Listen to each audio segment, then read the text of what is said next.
now we'll get started with today's webinar.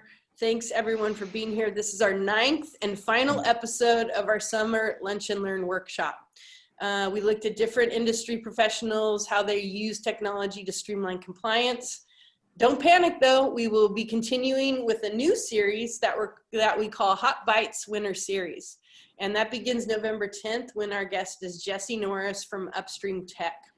So we're super excited about this new series. We're gonna do a couple different things, and one of the things that I'm so excited about is we're going to highlight emerging technology in environmental data collection, management, reporting.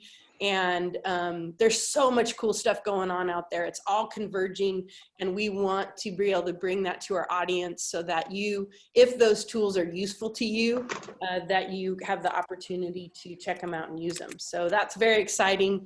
We'll also do some very cool stuff with customers and a little bit more information about the platform itself and specific things that you can do on the platform, because I think we've been hearing a lot of feedback that that would be good as well.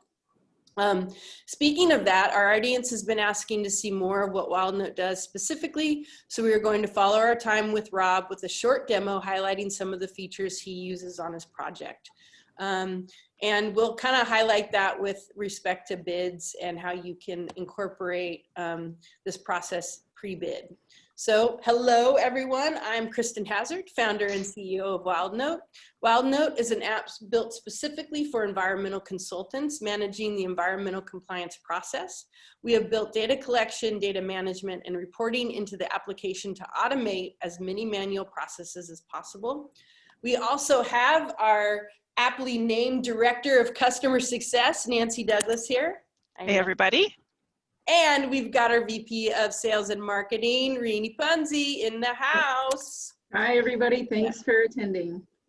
We are here to create a space for you and our guest, Rob, who's going to share his tips for integrating technology he uses into his project bids and just talk about his work in HazWaste, right? So we'll introduce him in a moment. But for now, Nancy's got some housekeeping to talk about. All right, so this is probably old news to most of you. I see a lot of familiar names in our call, but just a reminder, there's a couple of ways to communicate with us during the workshop. The first is via chat. You'll find both of these ways at the bottom of the Zoom screen. Use the chat icon to communicate any technical issues with us. And you can also post helpful things there to both us and to other audience members. If you have a question for Rob, you can post that in the Q&A area, and we'll either answer it in the flow of the program, or we do have time at the end as well for other question and answer time period.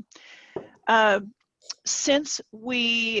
other thing, if you have ideas, a la what Kristen was talking about, if you have ideas for other upcoming episodes for the Winter Series Hot Bites, please let us know. Finally, yes. You know, our last webinar was not our idea. It was our customer's idea, the camera. And I think that was one of our most popular webinars. So please, if you have ideas, let us know and we will make it happen. Yeah, totally. Thank you for that. Final note, since we can only have virtual lunch with you, we're working with a company called Territory Foods to provide meals to frontline healthcare workers. We chose them because everybody knows somebody who's putting themselves on the line to provide care for others during the pandemic. We have two folks here who have people in their lives who work directly in the medical industry. So we're happy to continue to support and get meals out there. So we donate 1 meal for each workshop attendee, and for every 2 meals, Territory Foods contributes a 3rd meal. So their motto is feeding it forward, and your presence here is doing that all over the country. So far, more than 400 people have attended the webinars during the series, which has generated 604 meals. So feel good about that. Thank you so much for joining us. Back to you, Kristen Hazard. All right, I'm gonna share this screen. First, I want to shout out to Julie Rizzo, who is in the house. And Nancy, can you see the screen I just shared with Rob's credentials? Thank you. Yeah.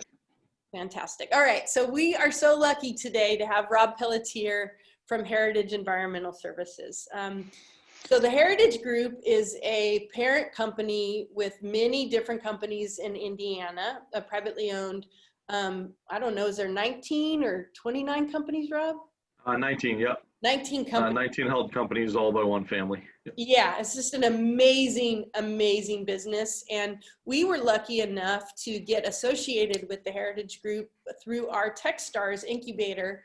Rini and I went down and lived in downtown Indianapolis, had a blast there, and learned a ton, and were able to work very closely with a number of the Heritage Group companies. And through that relationship, we were able to get to Rob at Heritage Environmental Services. So as you can see from my screen share here, Rob has a long list of certifications in areas of specialized expertise. In fact, we scheduled this particular webinar like in Quantico or something, something very technical. What, Rob? A couple times. Yeah. So he's got, so I'm going to list a few of them here. He's at over 15 years in his career. His focus has been on chemical services and HazMat operations, spill management, CSE, CSCRO, mercury and chemical specific projects, lab pack, waste management, HazMat, transport and disposal, identification and profiling, and emergency operations. So big time into the haz waste world and cleanup and so forth. So welcome, Rob. No, you. All right, great. Oh, let me stop sharing here. Fantastic. Okay. So we like to start, Rob, with a stories from the field. And I believe you have a pretty interesting one with all of those years of experience out there dealing with cleanups and so forth. What you got for us, Rob? I mean, I got a few. Do you want one, just a pretty interesting one, or do you want recent, or do you want one related to what we're going to be talking about with the programs? The most interesting, the most interesting. Oh, geez. That's a long list right there. So one of the things that I specialize in is working with the DEA in what's known as their Clandestine Drug Task Force. So anytime you hear on the news about meth labs, ecstasy labs, things like that, they do exist. They are pretty dangerous, and I'm one of the few specialists across the country that get called in directly by the DEA to help them dismantle them before we actually package up the waste and take it away. We just had one last week, actually, where brand new one for you girls. We had one last week where we had to call in a crew of 5 of our guys. It was in Waco, Texas. Had to do with a horse trailer that had come across the border. Border Patrol had tracked it, worked with Texas Rangers and the DEA, and they called us in because this horse trailer had been manufactured with all these rails on the inside that to a normal person that doesn't work with either drugs or work with horses on a regular basis, transporting horses, wouldn't know that the 50 rails, these hollow 2-inch rails that had put in and installed into the trailer, had been filled with methamphetamine liquid. The problem with it is that methamphetamine liquid is actually methamphetamine dissolved into ether, which is extremely flammable. So it's not like you can just cut the rails or drill the rails and have it, extract the drugs from it. And then after that, you still have to decontaminate it. So we ended up spending quite a few hours. I quarterbacked it via phone. However, had one of my senior chemists down out of our one of our Texas offices go out with his crew, extract all the liquids, help the DEA with then decontaminating the trailer. Once we do that, then we have to adulterate all the drugs so they can never be used again, and then package them and ship them for direct incineration at one of our hazardous waste incinerators. So that actually occurs on a weekly basis throughout the country, multiple times every week throughout the country. And I kind of quarterback most of that. So that was a very recent one that just occurred. That's pretty clever. Like, how did they discover it? What's that? How did the Rangers figure out that's what was going on? Well, they had gotten information from Border Patrol. So Border Patrol had been tracking it. Originally, it was thought they use horse trailers a lot to transport over illegal immigrants and so forth. And they've been tracking that, but when they realized that nothing came out of the trailer and heat signatures, there was no heat signatures in the trailer, it must have been used for something else. So, it kind of goes in line, one agency called another, Texas Rangers went, investigated it. didn't see anything normal or out of the norm with the trailer, but you know, one of the individuals that was on that crew owned horses, realized there was something not normal about the trailer. They called in the DEA. One of the DEA guys that came by had experience in, you know, intercontinental transport, looked at the trailer, realized there wasn't something right, brought in a HazMat, the local HazMat team, where they basically pinched one of the rails. As soon as they pinched it, liquid started coming out everywhere. They used a chemical analyzer to test it. Came up, you know, extremely hot for purified methamphetamine, and that's when they called us in to handle the trailer. Wow. So there's all different ways that they get stumbled upon or found, but you know, a lot of people associate drug labs with Breaking Bad, the show that was on TV, got pretty famous. Sometimes they do look like that. Most of the time they don't. Most of the time it's you know, a very crude laboratory, or it's HazMat, you know, flammables or acids used to disguise or hide the drugs, but the drugs are dissolved in them, and we still have to deal with them that way. Walter White, one of the best bad guys ever. All right, so now we'll go to the problem solved segment of the Lunch and Learn, and I'm loving that we're getting to do this today, because we really think, we know that utilizing a digital tool like Wildnote offers companies a competitive advantage. So if you can get us into your workflow prior to the bid, you can leverage that competitive advantage in a couple different ways. And Rob came to us, he figured out how to do that with one of his projects. And so we'd love to talk to you about the project you were looking at, Rob, and how you went about leveraging Wildnote to win that bid. Sure. So one of the services that our company offers that we do quite often across the country is what we call on-site services. On-site services is when a large entity, whether it be a hospital, a college, a university, a manufacturing plant, you know, anything like that, has a lot of environmental hazardous waste, chemical waste, biological waste, sometimes radioactive waste. For the most part, we deal with the chemical waste side of it, and they have to get rid of it. They have to have a management program that's overseen by the EPA, and the regulations are set forth by the EPA. A lot of those entities, usually known as environmental health and safety for those companies, colleges, hospitals, whatnot, they don't have the manpower to go through 50, 100, 1,000, 15,000 laboratories or satellite accumulation areas in order to inspect the chemicals, inspect the satellite, make sure that all the regulations are being followed. So they hire companies like us so that they can keep doing their primary role, which is training and regulatory compliance, and have us do the hands-on labor, the hands-on inspections, and so forth. All over the United States, all throughout our company, we have bids in multiple offices that get presented to us to offer our services for that entity. In this particular example we're going to be using today is in New England. It's one of the largest colleges research-wise in New England, which is Boston University. Boston University has 2 primary campuses. They have a total of over 67 buildings. They have laboratories in them. Some of those laboratories have upwards of 15 fume hoods where chemicals are stored. They do their research, they do their experiments, and then the chemical waste has to be managed, labeled properly, and then sent off for disposal. And all the processes that go in between there are inspections that are required by the EPA for both satellite accumulation areas and the main holding facility in each building, which is known as a main accumulation area.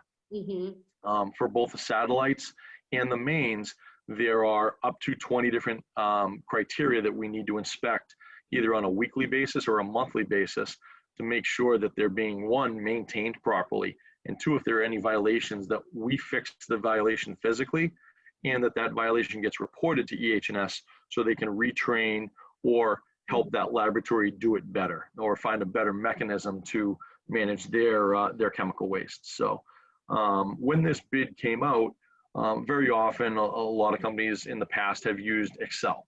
They have an Excel spreadsheet that has hundreds upon hundreds of satellite accumulation areas, usually by building, then by room, then by location within the lab. The downside of that is that you're using a lot of paper. It's very manual. Some companies have tried to come up with their own programs. I've worked for a few companies where we had, if anybody remembers back in the day, the Palm Pilots. Yeah. It was the very first version of a tablet. Yeah. Some companies now have tablet programs. Some companies they just utilize on their computer. They bring their computer with them. Yep. Many times, all the different programs out there have pros and cons to them. Yeah. When we were presented with the bid, part of the problem that BU was having was that they had a very archaic way of handling their inspections. It was a Microsoft Access program. It did allow for a picture to be embedded, but it was a black and white photo because it was basically put into a black and white PDF. It couldn't be zoomed in, it couldn't be focused. And all of it was based on you either needed to have direct Wi-Fi connection, or it had to be done on a piece of paper and then dead inputted later on. Right. So in my position, I was utilizing some other people that were running on-site programs here at Heritage, and one of them had a little bit of experience or knowledge of Wildnote. So I looked into it, went online. I ended up speaking with Renee and so forth, and got to use their demo. We tested their demo before the bid was due for Boston University. And we decided that the way the program was set up was ideal for what we wanted to do. It was a program that runs off of your phone. It's an application, but it doesn't require Wi-Fi or even cell phone service at that time. It can save the data live and then upload it later on once you're done. The other side of it was there was pictures. We could take color photos. We could add notes directly to the individual inspection for those photos. And then lastly, there was a nice reporting system. We could announce to the client what the violations were, as well as the photos that they could see immediately without having to print up a whole report. And then they could actually add notes. They could delete notes if it didn't apply. They could save photos directly. They could just keep the report the way it was. They could print it PDF. They're very, very usable, user-friendly program. So we took that demo and we implemented it into our basically our base of operations for this bid. That our chemists on site would be using it every single day. They would do their monthly satellite inspections. Boston University had, I believe it was over 2,800 satellites between the two campuses and 18 main accumulation areas. So we basically put into our weekly cost what our chemists would be doing with the use of Wildnote. We then presented a demo of the Wildnote program with a few of their inspection requirements, as well as some pictures that we had staged, and showed them how the program worked. And it ended up being one of the primary focus points, with about four focus points that allowed us to win a 3-year bid with Boston University with continuance afterwards, as long as everything goes well. And Wildnote was one of those 4 primary things that actually allowed us to be above our competition, who had, one of them was an incumbent of the program, of Boston University's program. They had been the incumbent for 4 years, and they had, again, bid on it. However, they were using an older system that didn't allow all the user-friendly attributes that Wildnote had to it. Right. Rob, if I remember correctly, you actually created a report and showed them the pictures. And I think I remember you saying the pictures are one of the main things that sold it for them, because then they're arguing of what may or may not have happened in the lab. Exactly. So the previous program they were using only allowed one picture per report. And it basically was a PDF black and white. It wasn't a live photo, color photo, or whatnot, and it wasn't immediate. Whereas Wildnote system was immediate. It also allowed for multiple photos and photos that could be implemented in different aspects of the inspection form. So say it was, question number 7 had to do with are all the containers properly closed, and they weren't closed. They were, 3 of them were open and 1 of them was off gassing. We could actually take a photo specifically for that question that related to the answer for that question. Was it closed? No, it wasn't. Here's a photo of it. Yeah. Also, you can't argue with that. Yeah, a little bit later on, maybe the question 13 was, are all the labels filled out properly with chemical names, not abbreviations? One of them may have had an abbreviation. We could take a photo of that up close and add that directly to that question. So one report, one satellite accumulation area inspection report may have had up to 7 or 8 pictures, and it allowed the EH&S department to, within minutes, be able to assign it to one of their EH&S personnel to go back to that lab, show the laboratory director those pictures, and then assign either retraining or just talk to the individual that did it and correct the actions immediately, rather than wait to the end of the week to get an Excel spreadsheet or an Access spreadsheet of all the inspections, see what was wrong, and then go back a week later. That was another nice part of it, was that it was immediate. If we find violations, we can immediately send that report via email to our client. Our client can review it and then take action, or they can even call us right away and say, hey, we have nobody to go fix this, but we feel this is actually pretty bad, pretty severe. We don't want it sitting over a weekend. Say it was a Friday afternoon. We can actually go up and fix it for them immediately by them calling us. So you really saw the potential, and it seemed like there were about 3 or 4 points. Definitely the photo management, which I just checked. On our platform, we're almost at 150,000 photos uploaded by our customers so far. So photos, they're just an amazing communication tool, right? So, and people really love the flexibility of the photo management within the platform. The offline data collection, it sounded like, was working for you too. I'm guessing some parts of the school didn't have cellular or didn't have. Exactly. All the main accumulation areas where all the chemicals are stored after we collect them are stored in either near a loading dock, or most of them are in basement level.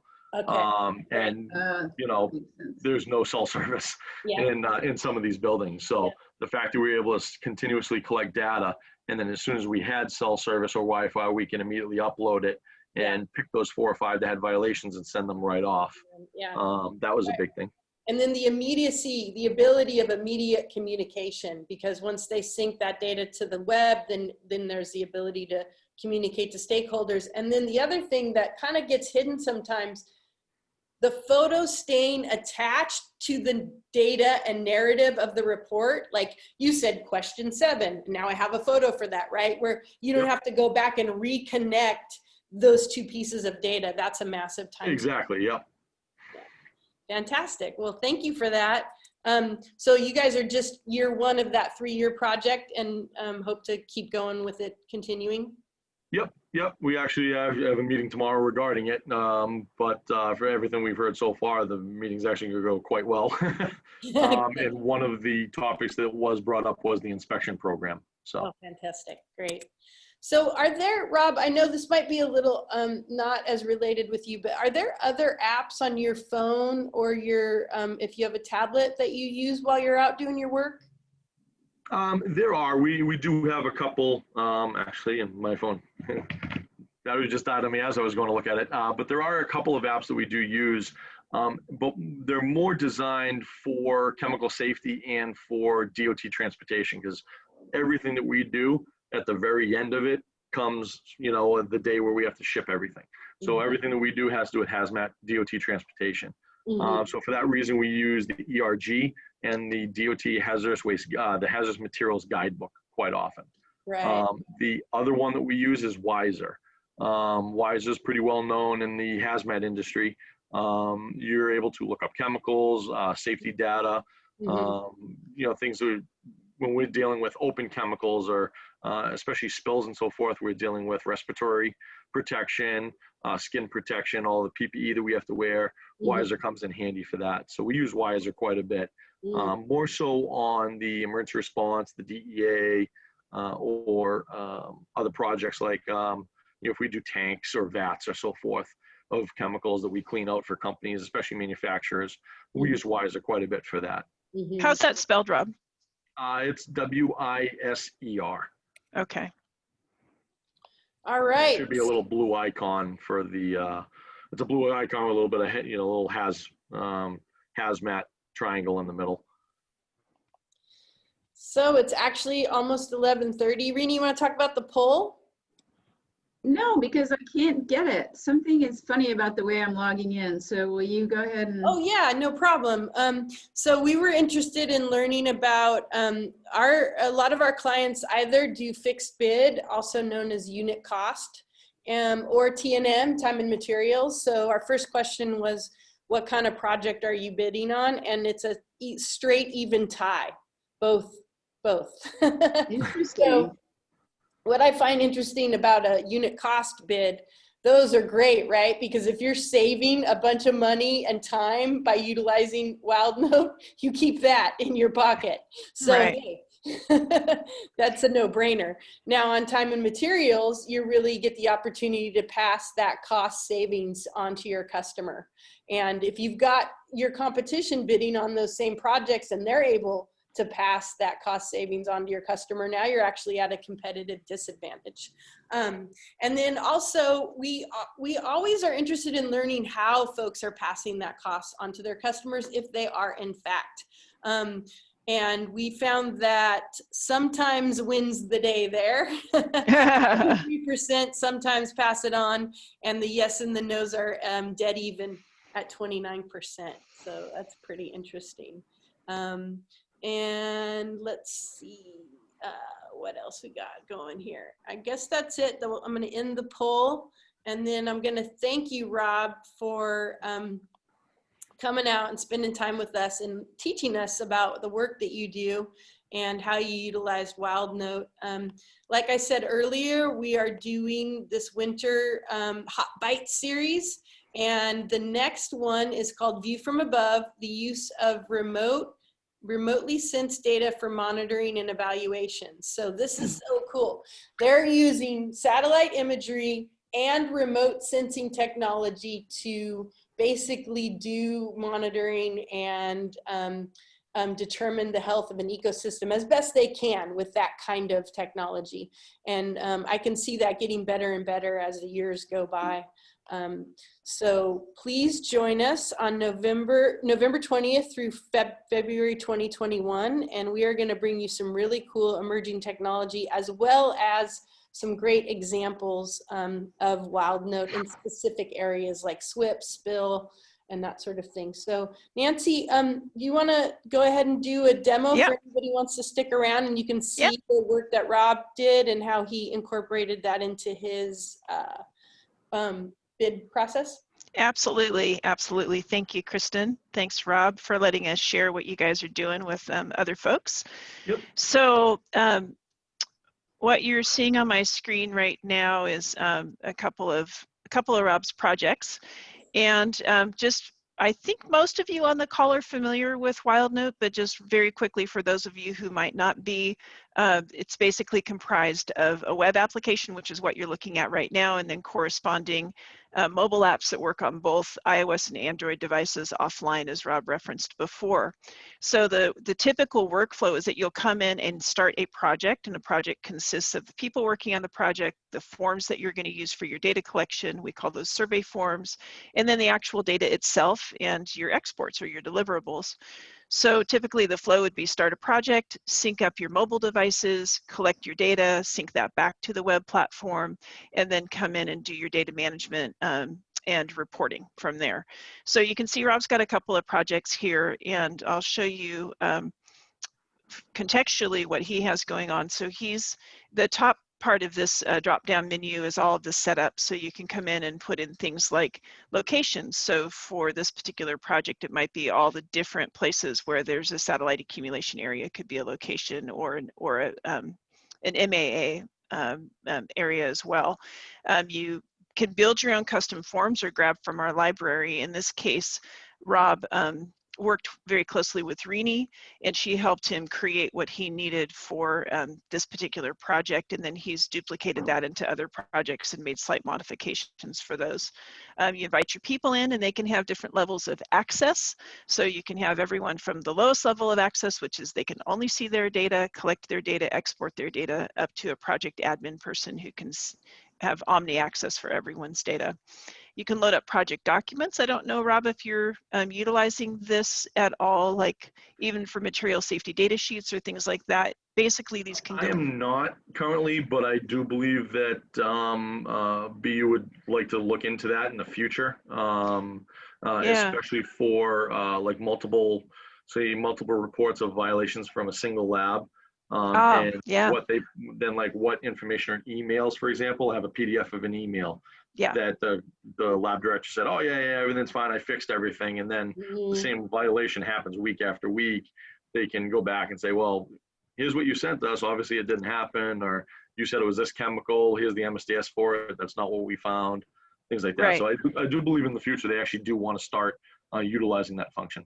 That's great. And you can load any kind of document that your mobile device has a app that can read that file type. So including maps and all kinds of things. So it's a great feature. In this case, taxon favorite's not really relevant unless we were to turn all known chemicals into a big taxonomy list, which we talked about at some point. All right. And so then on the project data side, I'll just come in here really quick and show you folks what the main form looks like. And this, in terms of when you're building a bid, if you already have Wildnote, you could come in and just run some test data and quickly export it, and then incorporate that particular export into your bid, so your people that you're bidding for can see an example of what you'd be turning into them as a deliverable.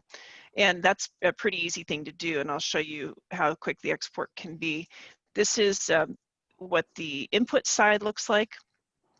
So you can see the questions that Rob has, and a no question will trigger additional information. So when you're building your forms, there's a really robust way to have hide and show rules that apply to different sections or different questions. You can also conditionally answer questions based on the answers to other questions. So it's just a checklist. Wildnote works beautifully for a checklist. So from there, the gallery is as we talked about with photo management, is a great tool for you as a project manager. Rob can come in and see. I don't know if you're, come in and look at this, but you can quickly see these are all violation photos, people not doing things that are correct. And so you can quickly see things that are happening. And then if you want to drill in and get a little more information, you can go right to the survey right from here. So there you can go and see what was going on. What were the results of whatever the violations were, those kinds of things. Now, Rob, on this kind of work, are you going back in after a violation's noted and making any further notes within an individual survey form, or how does that actually work? It depends. Flow? So if, for example, a researcher, actually, if you scroll down a little bit, or if you stay there. Oh, you, okay. Oh, you can go back, either way. For example, if a researcher had made their own, their own mixture that was used for dyeing a cell, maybe, and they put it in that cabinet there, but they used an old, they put it into a cabinet that had a satellite. He could very easily come back and say, oh, I just made that, I just put it down so I could go get, more dye to put into it, and they were using the fume hood. We could actually go back and say, spoke with, the researcher, violation was, handled at time of occurrence, no violation reporting needed or something like that. We could also even delete the photo. Okay, interesting. Yep. So if we found out that, like a lab member had just gone to wash their hands and change gloves and came back, and that's why the bottle was open, then we could actually take that violation out, or we can announce, met with lab member, they had, gone to change PPE or get better gloves. That's why, containers were still open in the satellite, no violation, occurred or something like that. Or if we found out that a lab member hadn't handled it, and we were called by EH&S saying, hey, we think there's an emergency. We heard that there's some chemicals that can we go up, and that chemical reacted and that actually was like bubbling over, foaming over. We could add a photo saying, we could go back in and say, 2 hours after this violation was taken, here's a new photo of what occurred because the violation wasn't handled properly. So Gotcha. it goes both ways. Gotcha. Okay, that makes sense. So this process of having the photos connected right to the, right to the data makes that process a lot easier, I think, in the gallery view of doing that. So then if you wanted to create something that you could incorporate into, your own bids, you could really come in and just run an export. The survey PDF export is a compilation export that allows you to grab a date range, and it incorporates photos into the PDF. So I'm just going to run one really quick so we can see how easy that is. So we'll bump back here and get maybe a month's worth here back in March.